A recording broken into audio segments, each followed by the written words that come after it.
মমতাকে সরিয়ে তৃণমূলের নতুন চেয়ারম্যান ঋতব্রত দেব। তৃণমূলের সেকেন্ড ইন কমান্ডের ডানা ছাঁটলেন ঋতব্রত। অভিষেককে সাসপেন্ড করল বিদ্রোহীদের আসল তৃণমূল। ভয়ঙ্কর রাজনীতি যার হাতে তৃণমূল কংগ্রেস তৈরি, যিনি তীরে তীরে দলটাকে তৈরি করেছিলেন, তার কোনো অস্তিত্বই রাখল না ঋতব্রতরা। বঙ্গ রাজনীতিতে ফের নাটকীয় মোড়। কালীঘাট তৃণমূলের সেকেন্ড ইন কমান্ড অভিষেক বন্দ্যোপাধ্যায়কে দল থেকে সাসপেন্ড করল ঋতব্রত বন্দ্যোপাধ্যায়ের নেতৃত্বাধীন আসল তৃণমূল। মাসখানেক আগে দলবিরোধী কার্যকলাপের অভিযোগে ঋতব্রতকে বহিষ্কার করেছিল তৃণমূল। সেই সিদ্ধান্ত ঘিরে শুরু হয়েছিল দীর্ঘ রাজনৈতিক টানাপোড়েন। কিন্তু কয়েকদিনের ব্যবধানে পরিস্থিতি এমন জায়গায় পৌঁছলো যে সেই ঋতব্রত নেতৃত্বাধীন শিবিরই এবার অভিষেকের বিরুদ্ধে শাস্তিমূলক পদক্ষেপ করল।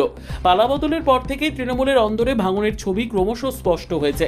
মমতা বন্দ্যোপাধ্যায়ের দীর্ঘ রাজনৈতিক লড়াইয়ের ফসল হিসেবে তৈরি হওয়া দলটি কার্যত দুই ভাগে বিভক্ত হয়ে পড়েছে। ঋতব্রত বন্দ্যোপাধ্যায়ের নেতৃত্বে 64 জনের বেশি বিধায়ক মমতার শিবির ছেড়ে নিজেদের আসল তৃণমূল বলে দাবি করেছেন। এর ফলে পরিষদীয় দলের নিয়ন্ত্রণও মমতা বন্দ্যোপাধ্যায়ের হাতছাড়া হয়েছে বলে রাজনৈতিক মহলের দাবি। শুধু বিধানসভা নয়, লোকসভাতেও তৃণমূলের ভাঙনের প্রভাব পড়েছে বলে দাবি আসল তৃণমূল শিবিরের। তৃণমূলের 28 জন লোকসভা সাংসদের মধ্যে 20 জন এনডিএকে সমর্থন করার জন্য এনসিপিআই নামে একটি নতুন রাজনৈতিক মঞ্চের সঙ্গে যুক্ত হয়েছেন বলে দাবি করা হচ্ছে। অন্যদিকে ফিরহাদ হাকিম মেয়র পদ থেকে ইস্তফা দেওয়ায় কলকাতা পুরসভাতেও মমতা শিবিরের প্রভাব কমেছে বলে মনে করা হচ্ছে। এই পরিস্থিতিতেই সোমবার নিউটাউনের একটি 5 তারা হোটেলে বিশেষ অধিবেশনের আয়োজন করে ঋতব্রতপন্থী শিবির। পরিষদীয় দলের কায়দায় এবার কাউন্সিলরদেরও নিজেদের দিকে টানার চেষ্টা শুরু করেছে তারা। সেই অধিবেশনেই ঘোষণা করা হয় আসল তৃণমূলের নতুন কমিটি। হাওড়ার মধ্যকেন্দ্রের বিধায়ক অরূপ রায়কে করা হয়েছে দলের চেয়ারপারসন। ভাইস চেয়ারম্যান পদে রাখা হয়েছে ফিরহাদ হাকিম, অরূপ বিশ্বাস এবং রথিন ঘোষকে। নবগঠিত কমিটির সাধারণ সম্পাদক হয়েছেন জাভেদ খান, সন্দীপন সাহা, ঋতব্রত বন্দ্যোপাধ্যায় এবং সাবিনা ইয়াসমিন। এই কমিটি ঘোষণার পরেই বড় প্রশ্ন উঠেছে, তাহলে মমতা বন্দ্যোপাধ্যায়ের অবস্থান কোথায়? কারণ নতুন কমিটিতে তাকে চেয়ারপারসন বা সভাপতি পদে রাখা হয়নি। নতুন কমিটি গঠনের পরই প্রস্তাব পেশ করে অভিষেক বন্দ্যোপাধ্যায়কে সাসপেন্ড করার সিদ্ধান্ত নেওয়া হয়।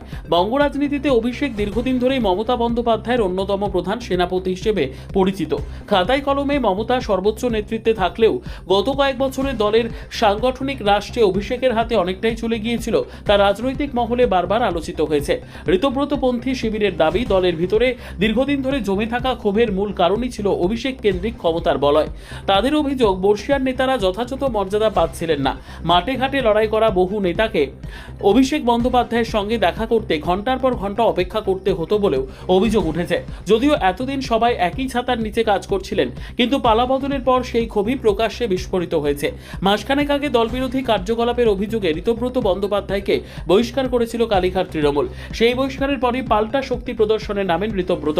একের পর এক বিধায়ক ও নেতাকে পাশে এনে তিনি মমতা শিবিরের বিরুদ্ধে সাংগঠনিক চ্যালেঞ্জ ছুড়ে দেন। এবার সেই শিবিরই অভিষেক বন্দ্যোপাধ্যায়কে সাসপেন্ড করে আরো বড় রাজনৈতিক বার্তা দিল। প্রিয় দর্শক, আপনারা কি মনে করছেন মমতা বন্দ্যোপাধ্যায় ছাড়া কি তৃণমূল কংগ্রেস সম্ভব, নাকি এটা বিশ্বাসঘাতকতা? কমেন্ট করুন, মতামত দিন।